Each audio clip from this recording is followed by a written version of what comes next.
Hello friends, स्वागत है आप सभी साथियों का हमारे यूट्यूब चैनल स्मार्ट स्टडी में। साथियों, इस वीडियो में देखेंगे 50 इंपॉर्टेंट क्वेश्चंस जीके और साइंस के।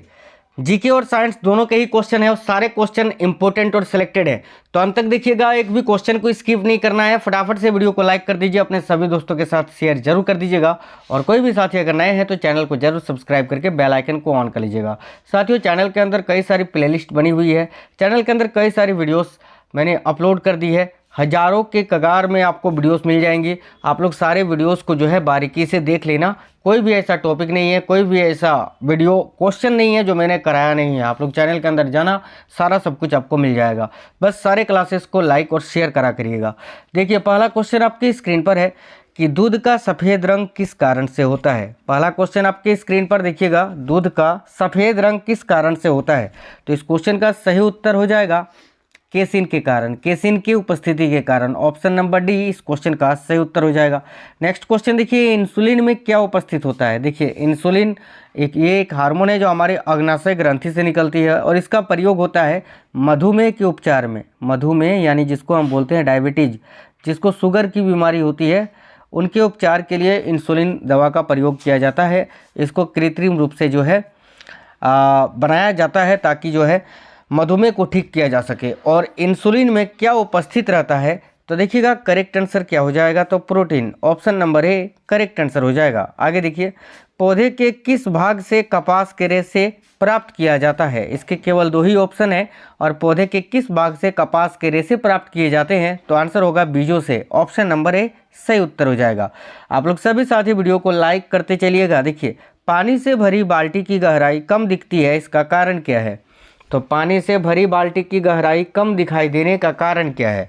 देखिएगा, पानी से भरी बाल्टी की गहराई कम दिखती है, इसका कारण क्या है। तो साथियों, सही उत्तर हो जाएगा ऑप्शन नंबर बी, अपवर्तन। नेक्स्ट क्वेश्चन देखिए, समतल दर्पण द्वारा प्रतिबिंब जो बनता है वो सदा कैसा होता है। तो समतल दर्पण के द्वारा बना प्रतिबिंब जो होता है वो सदा सीधा और आभासी होता है, यानी ऑप्शन नंबर बी इस क्वेश्चन का राइट आंसर हो जाएगा।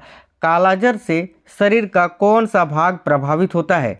तो देखिएगा साथियों, कालाजार से शरीर का कौन सा भाग प्रभावित होता है, बहुत ही इंपॉर्टेंट क्वेश्चन है। याद रखिएगा सभी साथी, अस्थि मज्जा, जिसको इंग्लिश में बोलते हैं बोन मेरो। नेक्स्ट क्वेश्चन देखिए, प्लेग किसकी उपस्थिति से होता है। प्लेग, याद रखिएगा साथियों, प्लेग जो है ये बैक्टीरिया की उपस्थिति से होता है। ऑप्शन नंबर बी सही उत्तर हो जाएगा। चेचक बीमारी किस वायरस से होती है, यानी चेचक के वायरस का नाम क्या है। तो याद रखना, चेचक बीमारी जो होती है वो वेरिओला वायरस के कारण होती है। चेचक के वायरस की खोज किसने करी थी, तो साथियों एडवर्ड जेनर ने।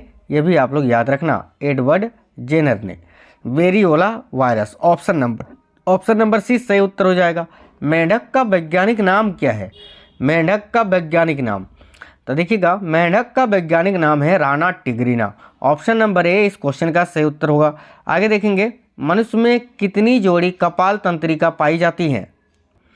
काफ़ी इंपॉर्टेंट क्वेश्चन है, मनुष्य में कितनी जोड़ी कपाल तंत्रिका पाई जाती हैं। याद रखिएगा 12 जोड़ी। ऑप्शन नंबर ए सही उत्तर हो गया इस क्वेश्चन का। देखिए, फूलों की खेती के अध्ययन को क्या कहते हैं। बहुत ही अच्छा क्वेश्चन है साथियों। देखिएगा, फूलों की खेती के अध्ययन को क्या कहते हैं।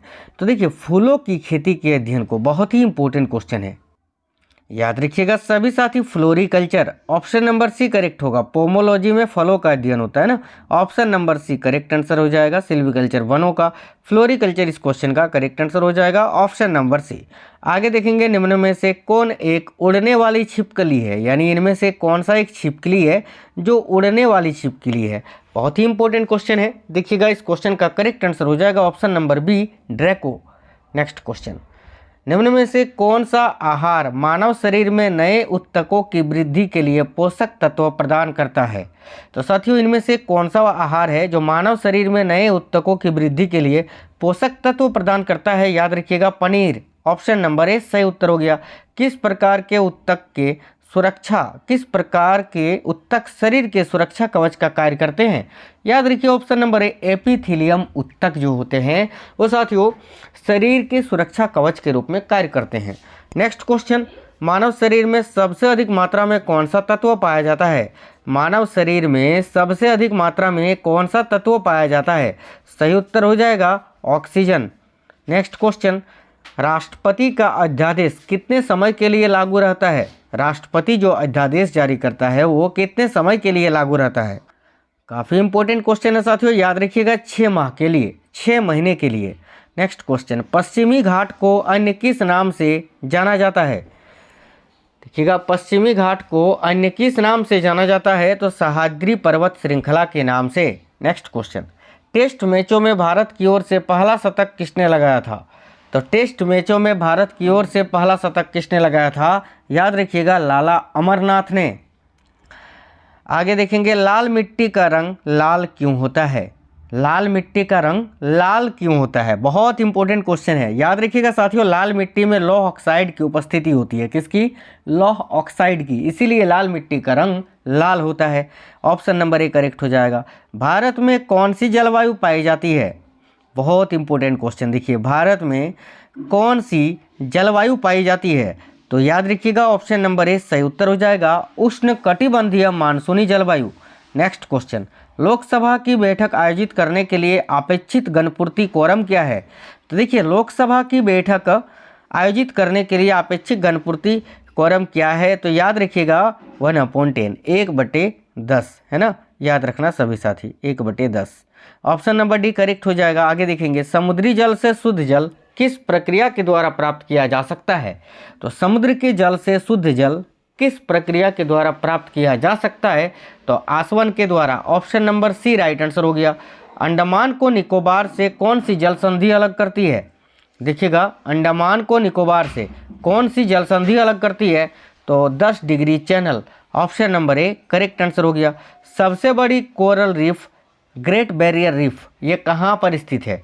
तो साथियों देखिए सबसे बड़ी coral reef great barrier reef जो है ये ऑस्ट्रेलिया में स्थित है। Option number B right answer होगा।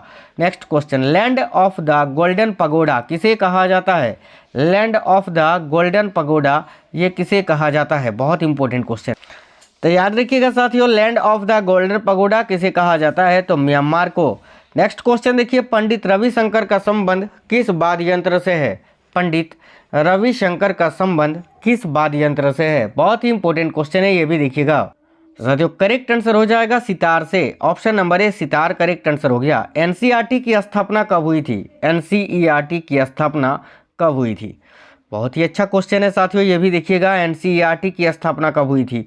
सही उत्तर हो जाएगा 1961 में, 1961। Option number D. एनसीईआरटी का full form national council education research and training, याद रखना ऑप्शन नंबर डी सही उत्तर हो जाएगा। शिक्षा की किंडरगार्टन पद्धति किसकी देन है? बहुत ही अच्छा क्वेश्चन है, तो देखिएगा शिक्षा की किंडरगार्टन पद्धति ये किसकी देन है? तो फ्रोवेल की। Option number D. विश्व व्यापार संगठन की स्थापना कब हुई थी? तो विश्व व्यापार संगठन की स्थापना कब हुई थी? देखिएगा काफ़ी अच्छा क्वेश्चन है, विश्व व्यापार संगठन की स्थापना कब हुई थी? तो 1995 में। ऑप्शन नंबर सी इस क्वेश्चन का सही उत्तर हो जाएगा।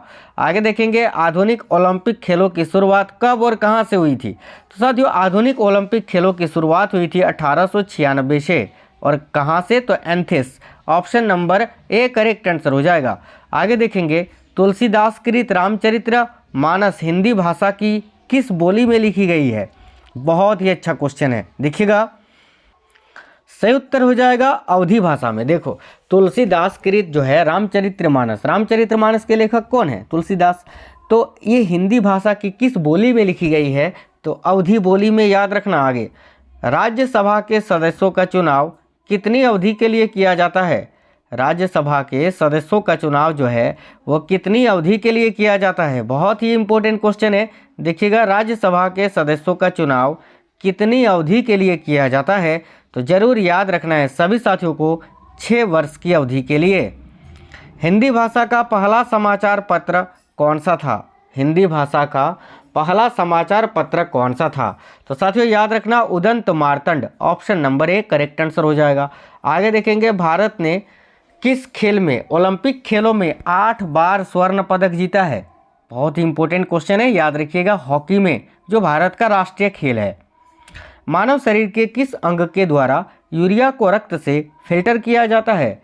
देखिए मानव शरीर के किस अंग के द्वारा यूरिया को रक्त से फिल्टर किया जाता है? बहुत ही अच्छा क्वेश्चन है। तो मानव शरीर के किस अंग के द्वारा यूरिया को रक्त से फिल्टर किया जाता है? बहुत ही इंपॉर्टेंट क्वेश्चन है साथियों, याद रखिएगा, गुद्दे के द्वारा। ऑप्शन नंबर ए गुर्दा। आगे देखिए, भिलाई इस्पात संयंत्र का निर्माण किस देश के सहयोग से किया गया था?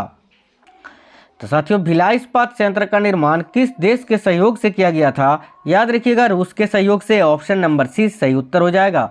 विश्व में माउंट एवरेस्ट पर चढ़ने वाली प्रथम महिला कौन थी? तो देखिएगा, विश्व में माउंट एवरेस्ट पर चढ़ने वाली प्रथम महिला कौन थी? बहुत ही इंपॉर्टेंट क्वेश्चन है ये भी।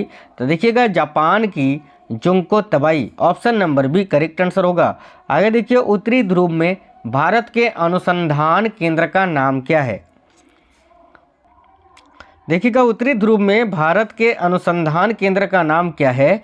याद रखिएगा, हिमाद्री। नेक्स्ट क्वेश्चन, पशुओं में मिल्क फीवर बीमारी किसकी कमी के कारण होता है? तो पशुओं में ये जो मिल्क फीवर की बीमारी होता है साथियों, ये कैल्शियम की कमी के कारण होता है। Option number D calcium correct answer हो जाएगा। देखिए, द्रव सभी दिशाओं में समान दाब पारित करता है, यह कथन किस नियम से संबंधित है? तो द्रव सभी दिशाओं में समान दाब पारित करता है, यह कथन किस नियम से संबंधित है? तो साथियों, सही उत्तर हो जाएगा पास्कल के नियम से। Option number C. किसने सर्वप्रथम अशोक के अभिलेखों को पढ़ा था? किसने सर्वप्रथम अशोक के अभिलेखों को पढ़ा था? तो देखिएगा, राइट आंसर, किसने सर्वप्रथम अशोक के अभिलेखों को पढ़ा था? तो जेम्स प्रिंसेप ने 1837 में। नेक्स्ट क्वेश्चन देखेंगे, कौन मुगल बादशाह अशिक्षित था, यानी बिना पढ़ा लिखा? तो कौन सा मुगल बादशाह अशिक्षित था? याद रखिएगा, अकबर। नेक्स्ट क्वेश्चन देखेंगे, सिख इतिहास में लंगर प्रथा किसने शुरू की थी? देखिएगा, सिख इतिहास में लंगर प्रथा किसने शुरू की थी? तो गुरु अंगद देव ने। ऑप्शन नंबर सी गुरु अंगद देव करेक्ट आंसर हो जाएगा। किस बौद्ध भिक्षु के प्रभाव में आकर अशोक ने बौद्ध धर्म ग्रहण किया था? बहुत ही अच्छा क्वेश्चन है, याद रखिएगा, उपगुप्त के। साथियों, बौद्ध धर्म से याद आया, मैंने बौद्ध धर्म का एक वीडियो प्रोवाइड कराया है, चैनल के अंदर आपको मिल जाएगी, ठीक है, जिसमें 132 क्वेश्चन हैं। किसके?